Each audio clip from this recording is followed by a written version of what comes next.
Hello everyone!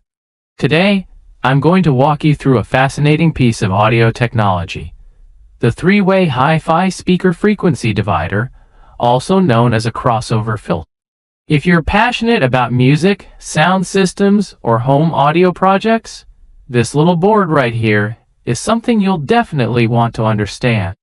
By the end of this session, you'll know what it does, how it works, and how you can connect and use it safely and effectively in your own audio setup.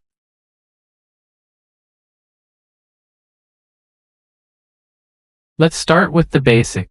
When you play music through a speaker system, you're actually dealing with a very wide range of frequencies, from deep bass notes all the way up to sharp, high-pitched treble sound. But here's the problem. A woofer is designed to handle low frequencies, bass.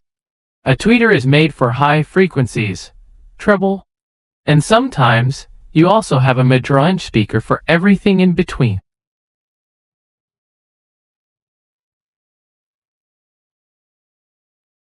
If you send the entire sound signal to all of them equally, you'll end up with distortion, poor clarity, and even speaker damage. That's where the crossover comes in. A crossover acts like a traffic controller for sound. It divides the incoming full-range audio signal into three separate paths. Low frequencies go to the woofer, mid-frequencies go to the midrange driver, high frequencies go to the tweeter. The one we're looking at today is a three-way crossover rated for 150 watt. That means it can handle up to 150 W of total amplifier power. Perfect for medium to large home audio systems or even small professional setup. Let's look at its main parts. Inductors, those large red copper coils. They block high frequencies and let low frequencies pass through to the woofer. Capacitors, the red rectangular and black cylindrical component. These pass high frequencies and block the lows, sending crisp treble to the tweeter.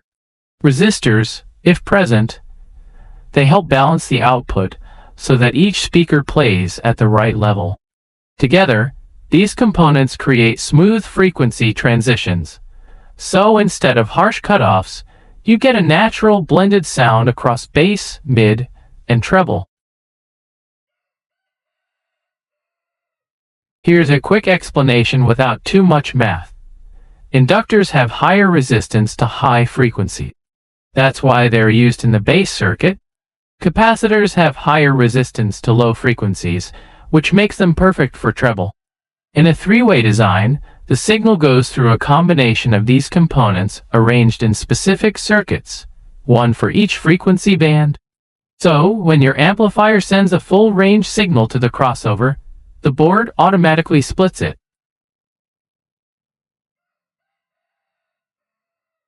Low-pass filter for the woofer, band-pass filter for the midrange, high-pass filter for the tweeter.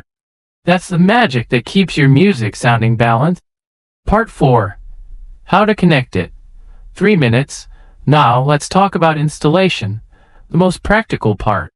Input from the amplifier in the board, you'll see terminals labeled in and in. Connect the positive and negative outputs from your amplifier to these terminals. Outputs to the speakers.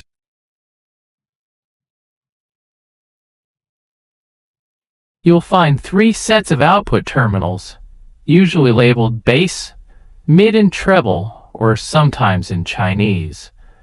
Connect your woofer to the bass output. Connect your midrange driver to the mid output.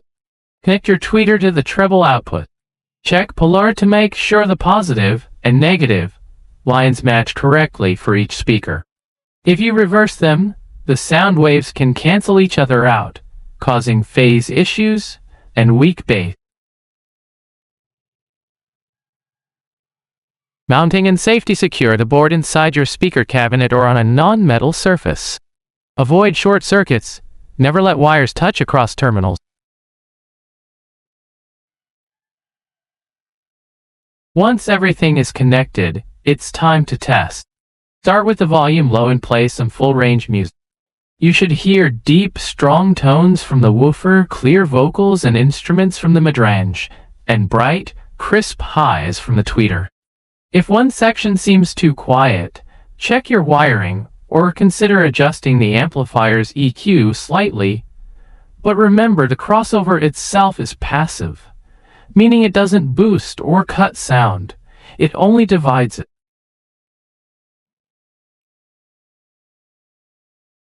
Here are some quick professional tips. Use high-quality speaker wires to avoid signal loss. Match your speaker impedance, usually 4 or 8 ohms, with the crossover's rating. Keep inductors away from metal objects to avoid magnetic interference. If you want more precise control, pair it with an active crossover or equalizer before amplification. Also, always respect the power rating. 150 watts is the maximum total power this board can handle safely. And that's it. You've just learned what a 3-way HiFi crossover filter is, how it functions, and how to use it effectively in your own sound system. This small circuit plays a huge role in making music sound clean, powerful, and well-balanced. Exactly the kind of clarity that makes HiFi audio so enjoyable. If you're building your own speakers, upgrading a home system, or simply curious about how professional sound is achieved, understanding crossovers like this one is a great step forward.